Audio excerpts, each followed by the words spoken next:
Basic ways to protect against copyright disclaimer. 1. Do not copy anything.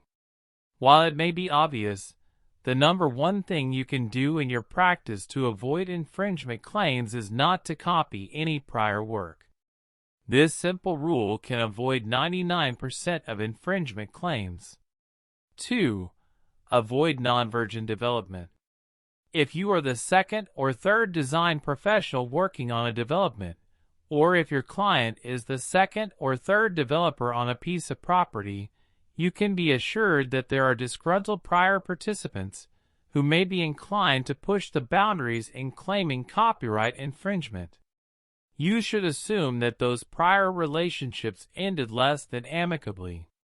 Where there is animosity baked into the project, there is enhanced danger. In addition, designing for a specific site when others have previously done so increases the likelihood that the constraints imposed by the site, the applicable codes, or the permitting and industry practices will increase the potential of overlapping design elements.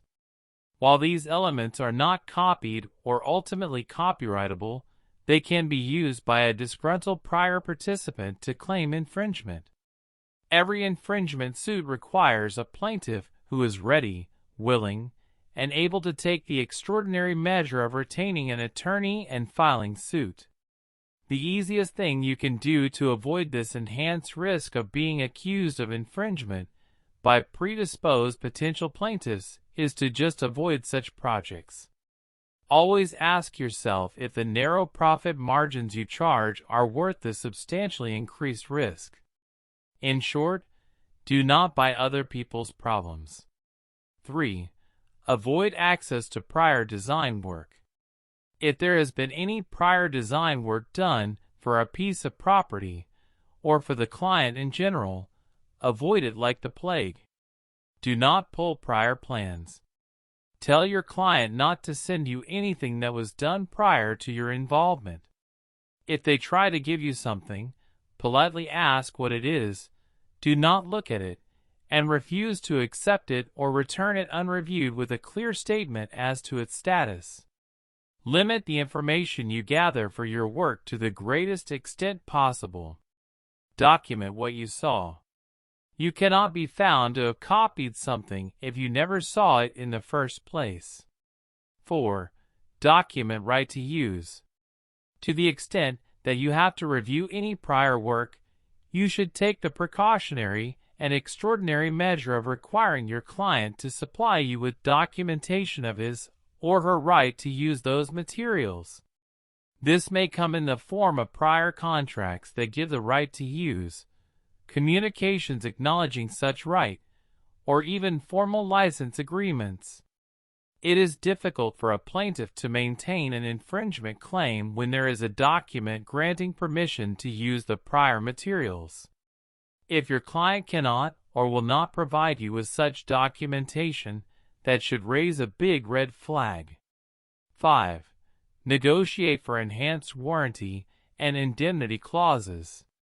To the extent that you need to review any prior work done for a site or project, you should have that information gathered by the client and passed to you. In addition to the documentation for the right to use discussed above, you should negotiate clauses into your agreements with the client that provide enhanced warranties and indemnity. The client should clearly and succinctly warrant that any information provided to the design professional comes with a right to use such materials. This should be partnered with an indemnity clause that requires the client to defend and hold harmless the design professional from any claims of infringement associated with having or using the prior work. Ensure that the party that makes such promises is actually financially able to fulfill them. A promise of defense and indemnity from a single asset entity with no money is basically worthless. You may want to designate another entity with the appropriate assets to make those promises and have them sign as such, or require a personal guarantee from an individual who can meet those obligations. 6. Document your own work. Lastly, you should document your own work. Copyright law recognizes the independent creation doctrine, which is sometimes called a defense, but is actually a denial of any copying. In a nutshell, you need to show that you did not copy. In fact, you independently created your own product. To do this, you should be able to show your work, just like math teachers requested in school. You should establish a thorough internal records requirement wherein all of the items that were reviewed, all sketches, all plans and revisions to plans, all meeting notes, and all communications are documented and saved in a logical file system. You and your employees should track their time and briefly describe the tasks and activities performed, even where you are working on a flat fee. Your records should be detailed enough that you can clearly show any third party that this is how you independently produced your own work product. In this digital age, there is no real reason not to thoroughly document your work. The best way to avoid an infringement claim is to take steps to minimize the risk and maximize the opportunity for defense if a claim is made.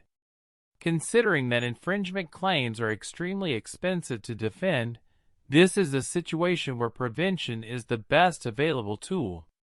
7. Subscribe for more.